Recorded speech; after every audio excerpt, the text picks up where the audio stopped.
আসসালামু আলাইকুম। দেখতে পাচ্ছেন বাংলাদেশ ট্যুরিজম বোর্ড একটি নিয়োগ বিজ্ঞপ্তি দেওয়া হয়েছে।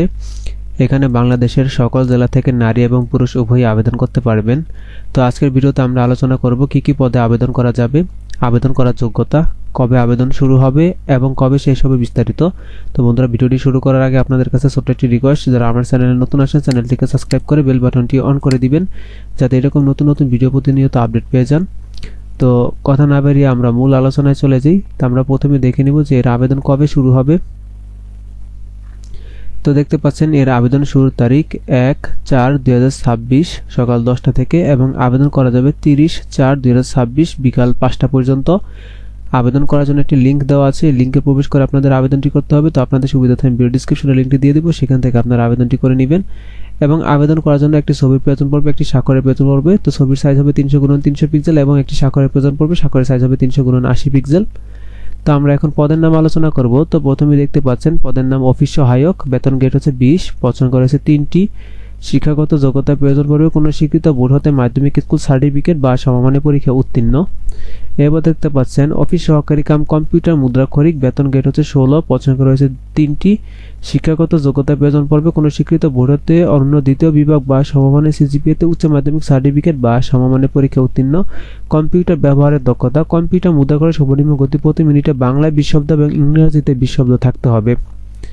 এবার দেখতে পাচ্ছেন সার্টিফিকার কম্পিউটার অপারেটর, বেতন গ্রেড হচ্ছে 13, পছন্দ করা রয়েছে 1টি। শিক্ষাগত যোগ্যতার প্রয়োজন পড়বে কোনো স্বীকৃত বিশ্ববিদ্যালয় হয়তো অন্য দ্বিতীয় শ্রেণী বা সমমানের সিজিপিএতে স্নাতক বা সমমানের ডিগ্রি। কম্পিউটার ব্যবহারের দক্ষতা, সার্টিফিকেটের সর্বনিম্ন গতি প্রতি মিনিটে বাংলায় 50 শব্দ এবং ইংরেজিতে 80 শব্দ থাকতে হবে। কম্পিউটার মুদ্রাক্ষরের সর্বনিম্ন গতি প্রতি মিনিটে বাংলায় 25 শব্দ এবং ইংরেজিতে 30 শব্দ থাকতে হবে। তো এই ছিল পদগুলো। তো আমরা এখন দেখে নিব আবেদন করার জন্য কত টাকা জমা দিতে হবে এবং কিভাবে টাকা জমা দিতে হবে। তো এখানে দেখতে পাচ্ছেন টেলিটক প্রিপেড সিমের মাধ্যমে 1 থেকে 2 নং পদের জন্য 100 টাকা, টেলিটক সার্ভিস চার্জ বাবদ 12 টাকা সহ সর্বমোট 112 টাকা এবং 3 নং পদের জন্য পরীক্ষার ফি বাবদ 50 টাকা, টেলিটক সার্ভিস চার্জ বাবদ 6 টাকা সহ সর্বমোট 56 টাকা আবেদন করার 72 ঘন্টার মধ্যে জমা দিতে হবে। টাকাটি কিভাবে জমা দিবেন, আপনাদের টেলিটক সিমের মাধ্যমে মেসেজ অপশনে গিয়ে লিখতে হবে বিটিবি লিখে ইউজার আইডি স্পেস দিয়ে ইউজার আইডি লিখে সেন্ড করতে হবে 16333 নম্বরে। এরপর আপনাদের একটি মেসেজের রিপ্লাই দেওয়া হবে, সেখানে আপনাদের 8 ডিজিটের পিন নাম্বারটি দেওয়া থাকবে। তো আপনাদের দ্বিতীয় মেসেজ অপশনে গিয়ে লিখতে হবে বিটিবি লিখে স্পেস দিয়ে ইএস লিখে স্পেস দিয়ে সেই 8 ডিজিটের পিন নাম্বারটি বসিয়ে সেন্ড করতে হবে 16333 নম্বরে। এরপর আপনাদের আরেকটি মেসেজ রিপ্লাই দেওয়া হবে, সেখানে আপনাদের ইউজার আইডি এবং পাসওয়ার্ড দেওয়া থাকবে, সেটি আপনাদের সংরক্ষণ করে রাখতে হবে। পরবর্তীতে যখন অ্যাডমিট কার্ড ডাউনলোডের সময় হবে তখন আপনাদের এই ইউজার আইডি এবং পাসওয়ার্ডটি ব্যবহার করে আপনাদের অ্যাডমিট কার্ডটি ডাউনলোড করতে হবে।